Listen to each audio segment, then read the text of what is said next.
The audience buzzed with excitement as the cameras rolled on the Kelly Clarkson show. Kelly, radiant as ever in a bright floral dress, greeted her viewers with her signature warmth and easy charm. Today's guest was none other than country music powerhouse Jason Aldean, a man whose songs had filled stadiums and topped charts, but whose latest single had stirred controversy far beyond the world of music. The crowd erupted in cheers as Jason strode onto the stage, wearing his usual jeans, boots, and a dark denim jacket. His swagger was effortless, but there was a guarded edge to his smile. "Ladies and gentlemen, give it up for Jason Aldean," Kelly announced, clapping along with the audience as he took his seat beside her. "Good to be here, Kelly," Jason said, his southern accent rich and easy. "Good to have you here," Kelly replied warmly. "You've been busy lately, new album, new tour, new headlines. How's life treating you?" Jason chuckled lightly. "It's been a wild ride, that's for sure. I've been doing this for a long time, but this album, this one's close to my heart." The crowd cheered again, sensing the emotional weight in his voice. Kelly nodded, her expression soft. "You've said this album is your most personal yet. But let's talk about one track in particular, Heartland Truth. It's gotten people talking." Jason shifted in his seat. He knew what was coming.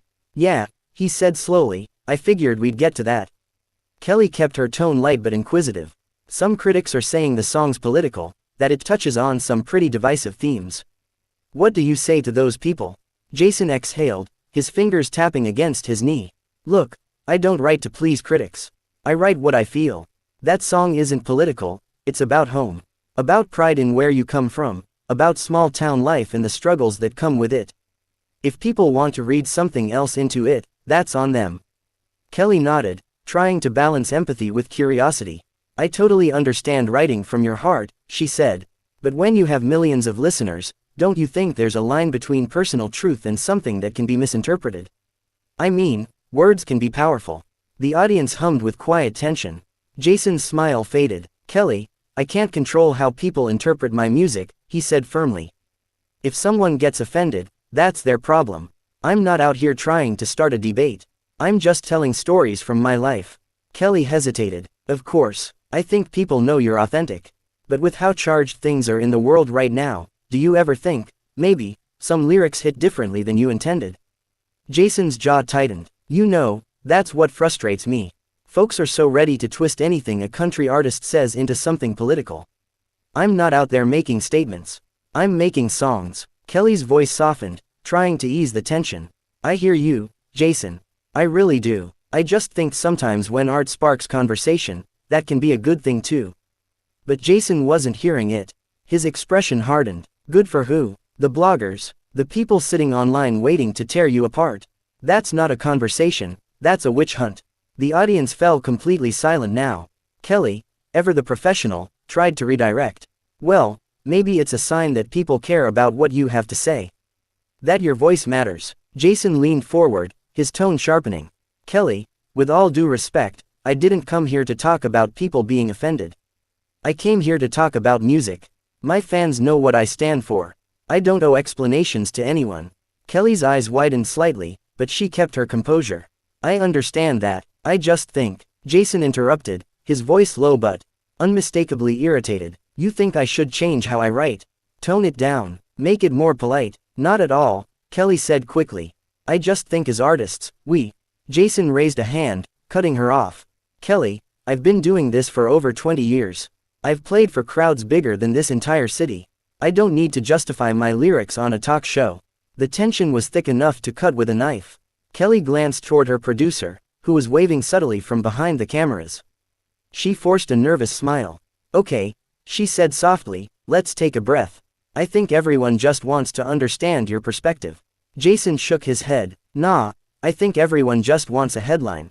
The words landed heavy. Kelly blinked, visibly thrown. Jason stood abruptly, unclipping his mic and setting it on the coffee table. "You know what, I think I'm done here." "Jason, wait," Kelly said, reaching out as he turned toward the exit. "We're just having a conversation." He stopped, looked back at her with a glare that was equal parts anger and disappointment. "Conversations go both ways, Kelly.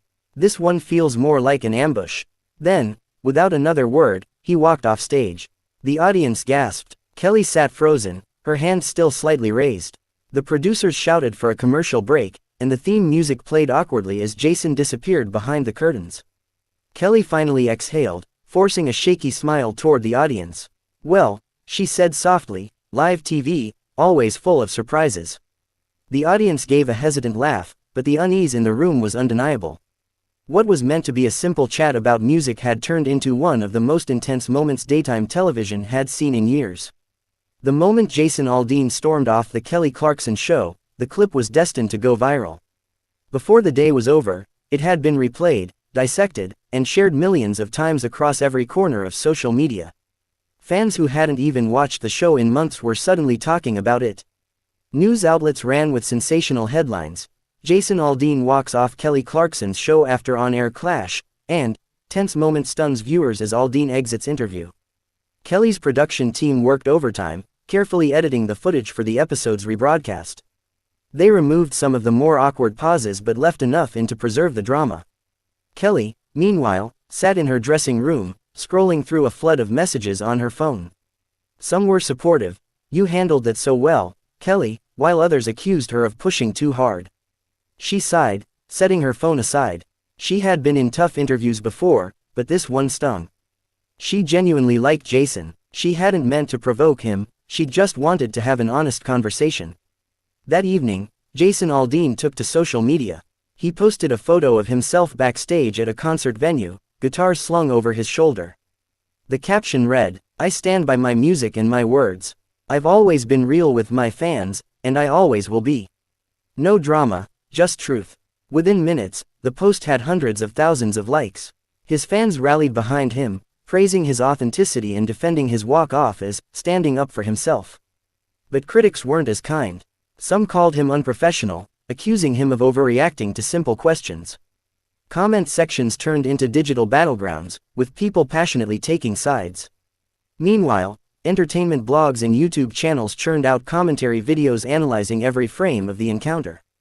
"Look at Jason's expression right before he takes off the mic," one blogger said dramatically. "You can see the exact second he decides he's done." Another posted, "Kelly Clarkson tried to have a real conversation, and Jason couldn't handle it." The next morning, Kelly addressed the situation at the top of her show. Standing center stage, she smiled warmly, but her tone carried a quiet sincerity. "So, y'all, yesterday's show got a little intense," she said, drawing soft laughter from the audience. "I've got nothing but love for Jason Aldean. He's an incredible artist, and sometimes, passionate people just clash. That's life, right?" The crowd applauded, and Kelly nodded. "Look, my job is to ask questions. His job is to share his truth. Sometimes those things don't perfectly line up.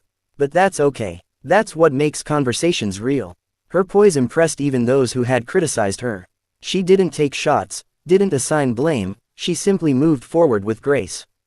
Behind the scenes, however, the production staff were still shaken. "That was the first time a guest actually walked out," one of the assistant producers whispered. "You could feel the tension through the monitors."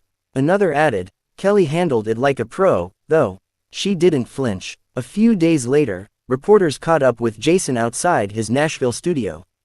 Cameras swarmed as he adjusted his cap and gave a brief, tight-lipped smile.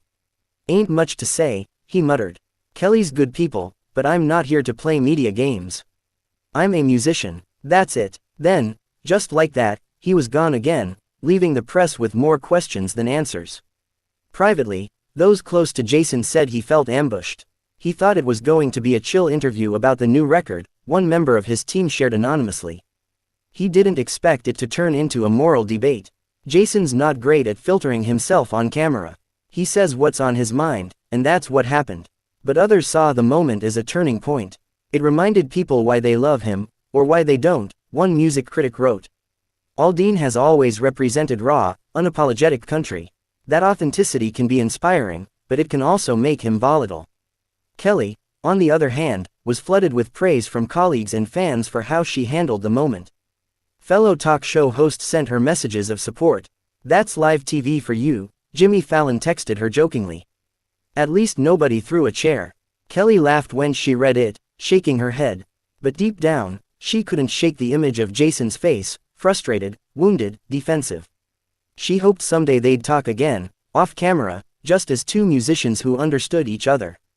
In the weeks that followed, the controversy gradually faded. Jason's album continued to sell, bolstered by all the attention. Kelly's ratings even ticked upward after the viral clip, though she never exploited it for publicity. Both stars returned to their respective worlds, wiser in different ways. Months later, when asked in an interview if he regretted walking off, Jason paused before answering. "Regret? Nah," he said. "Could I have handled it better? Sure, but I'm human, and I'd rather be real and walk off than sit there pretending." When Kelly was asked the same question during a podcast appearance, she smiled. "I don't think there were any bad guys in that moment," she said softly. "We just saw two passionate people who care about their art. It got messy, but sometimes, real conversations do." And in that simple statement, she captured what the audience had sensed all along. The moment wasn't about anger or ego, it was about honesty colliding with pride, live and unfiltered. It was the kind of TV moment that couldn't be scripted, one that reminded everyone watching that fame doesn't shield anyone from raw emotion. In the end, both Jason Aldean and Kelly Clarkson walked away from the incident not as rivals, but as two artists who had simply crossed emotional wires in the heat of the moment. The cameras had stopped rolling, but the impact of that brief, explosive exchange would echo in entertainment circles for a long time to come.